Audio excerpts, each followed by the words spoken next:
Vasanth TV ரசிகர்களுக்கு வணக்கம். இது சினிபூத். இன்னைக்கும் சினிமா பத்தின பல விஷயங்களை பார்க்க போறோம். புஷ்பா அப்படின்னு சொல்லும்போது எல்லாருக்குமே சுகுமாரோட இயக்கத்தில் ரிலீஸ் ஆன அந்த படம் 400 கோடி ரூபாய் வசூல் அண்ட் அல்லு அர்ஜுனுக்கு ஒரு பிளாஸ்டிங்கான ஒரு படம் அப்படின்னு சொல்லலாம். ஏன்னா அது வரைக்கும் ஸ்டைலிஷ் ஸ்டார் தான், எல்லாருக்குமே திரும்ப சாமிங்கான ஆளு. ஆனால் இந்த படத்துக்கு அப்புறமா கொஞ்சம் ரகடாவும் கேரக்டர்ஸ் பண்ணுவார்ப்பா அப்படின்ற மாதிரி தான் இருந்துச்சு.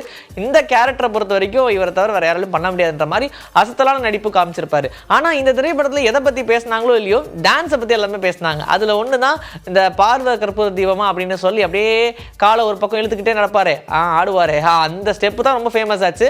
அது எல்லாத்தையும் தாண்டி பீட் பண்ணிட்டு போச்சுன்னா சொல்றியா மாமான் சமத்தா அண்ணா பாட்டு தான். சரி, இப்போ இந்த பார்ட் 2 எடுக்கும்போது இந்த மாதிரி ஏதாவது ஒரு விஷயத்தை எக்ஸ்பெக்ட் பண்ணுவாங்களே இப்போ ரசிகர்கள், என்ன பண்ணலாம் அப்படின்ற மாதிரி எல்லாரும் எதிர்பார்த்துட்டே இருந்தாங்க.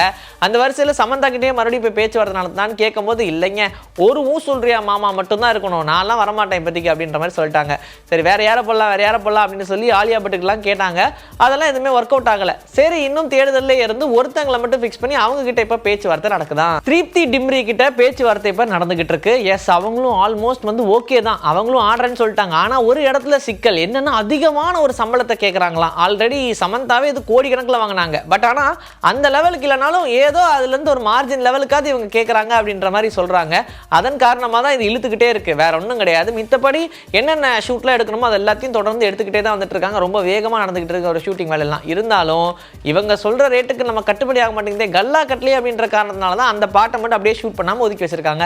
ஏஎல் விஜயை பத்தி சொல்லணும்னு வச்சுக்கோங்க. அவருடைய இயக்கத்துல நம்ம எல்லாருக்கும் மிஷன் சாப்டர் 1 பார்த்தோம். அடுத்ததா 2 எப்ப எடுக்க போறாருன்னு எதிர்பார்த்துட்டு இருந்தோம். ஆனா அப்படியே டைவர்ட் ஆகிட்டு போயிட்டே இருந்தாரு. இப்போ அடுத்த வரிசையில் அவருடைய படம் என்னவா இருக்கு அப்படின்னா, லைட் அப்படின்ற படத்தை எடுக்க போறதாவும், அதுல மாதவன் கங்கனா ரனாவத் 2 பேரும் சேர்ந்து நடிக்க போறதாவும் சொல்றாங்க. தனு வெச் மனு அப்படின்ற படத்துல 2 பேரும் சேர்ந்து நடிச்சிருந்தாங்க. அது இல்லாம தலைவி அப்படின்ற படத்துல ஏஎல் விஜயோட இயக்கத்துல கங்கனா மட்டும் நடிச்சிருந்தாங்க. இப்படி 3 பேருடைய காம்போல ஒரு படம் உருவாக போகுது. ஆல்ரெடி பார்த்தோம்னா ராக்கெட்டரி அப்படின்ற படத்துக்கு அப்புறமா மாதவனை கையே பிடிக்க முடியல.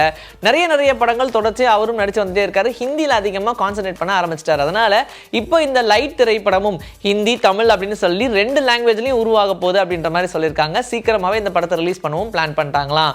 ஆல்மோஸ்ட் பார்த்தோம் அப்படின்னா இவங்க 3 பேர் சேரும்போது ரொம்ப கட்ஸான ஒரு படமாக தான் இருக்கும். ஆனால் அது என்ன மாதிரியான கதைக்களம் அப்படின்றது எல்லாமே ஃபர்தர் அப்டேட்ல தான் தெரிய வரும்னு சொல்லியிருக்காங்க. சரி, இப்போ அருண் விஜய்க்கு வருவோம். திருக்குமரன் இருக்கார்ல, மான் கராத்தே டைரக்டர், அவரோட இணைஞ்சு இப்போ ரெட்டத்தலை அப்படின்ற படம் பண்ணிக்கிட்டு இருக்காங்க. ரொம்ப விறுவிறுப்பாக இந்த படத்தோடைய ஷூட்டிங் ஆனது ஓடிக்கிட்டு இருக்கு.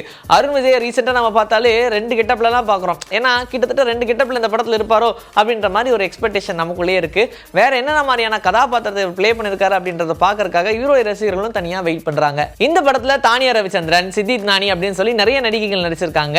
2 அதாவது டுவல் ஆக்ஷன்ல நடிச்சிருக்கக்கூடிய இவருடைய கதாபாத்திரம் எப்படி இருக்க போகுது, அண்ட் இந்த படத்தில் அவருடைய இம்பார்ட்டன்ஸ் என்னென்ன நம்ம எல்லாருக்கும் தெரியும். வித்தியாசமான ஒரு கதைக்களமா இருந்தாலும் கொஞ்சம் காமெடியா கலந்து கொடுக்கணும்னு நினைக்கக்கூடிய ஒரு இயக்குனரோட அருண் விஜய் இப்போ கலந்துருக்கிறதுனால கண்டிப்பா இந்த படம் ஓரளவுக்கு அருண் விஜயோடைய ரீசெண்ட் படங்களை விட கொஞ்சம் மாற்றமா இருக்கும் அப்படின்ற மாதிரி நம்ம எதிர்பார்க்கலாம். படத்துடைய ஃபர்தர் அப்டேட்லாம் சீக்கிரமாவே வரும் அப்படின்னு சொல்லியிருக்காங்க, வெயிட் பண்ணலாம். அஜய் பூபதி RX100 படத்துடைய டைரக்டர், இவருடைய அடுத்த படத்துல துரு விக்ரம் சேர போறாரு அப்படின்ற மாதிரி சொல்லியிருக்காங்க. ஆல்ரெடி மாரி செல்வராஜோடைய இயக்கத்துல பைசன் அப்படின்ற படத்துல துரு விக்ரம் நடிச்சுக்கிட்டு இருக்காரு. என்னதான் அர்ஜுன் ரெட்டியோடைய ரீமேக்னு ஒரு படம் பண்ணி ஆதித்யா வர்மான் ரிலீஸ் ஆனாலும் அந்த படம் பெருசா போகல. பட் ஆனா அதுக்கப்புறமா நாங்க சும்மா விடுவோம் அப்படின்னு சொல்லி அப்பா கூடயே சேர்ந்து ஒரு படம் பண்ணுவோம்ல, அதை பண்ணி அதை ரிலீஸ் பண்ணாங்க. பட் இருந்தாலும் பெரிய அளவில் எந்த படமும் சக்சஸ் ஆகவே இல்லை அப்படின்ற ஒரு வருத்தத்தோடய அவர் இருக்கார். ஆனால் அது எல்லாத்தையுமே இந்த பைசன் படம் போக்கும் அப்படின்ற மாதிரி தான் எதிர்பார்க்குறாங்க. சரி, இதற்கு அடுத்தபடியாக இந்த அப்டேட்ல என்ன இருக்கு அப்படின்னா, தெலுங்கு ஆடியன்ஸ்க்கு துரு விக்ரம் ரொம்பவே பிடிக்கும்பா. ஓரளவுக்கு அவங்க மேல, ஏன்னா அவங்க அப்பாவை ரொம்ப பிடிக்கும் இல்லையா, அதனால இவரையும் ரொம்ப பிடிக்கும். பேசாம நம்ம ஒரு படம் பண்ண என்ன அப்படின்னு சொல்லி பிளான் பண்ணி இப்போ அதுக்கான வேலைகள்லாம் போய்கிட்டு இருக்கு அப்படின்ற மாதிரி சொல்றாங்க. இந்த படம் ஒரு காதல் கலந்த ஆக்ஷன் படமா இருக்க போகுது அப்படின்றது மட்டும் இல்லாம துரு விக்ரமுடைய கெரியர் சேஞ்சிங் திரைப்படமா இருக்கும் அப்படின்ற மாதிரி நம்புறாங்க. இன்னைக்கு நம்மளுடைய சினிபூத்துல சினிமா பத்தின பல விஷயங்களை பார்த்தாச்சு. இதே மாதிரி அடுத்த எபிசோட்ல உங்களை நான் சந்திக்கிறேன். This is bye from me, Jashri. Take care.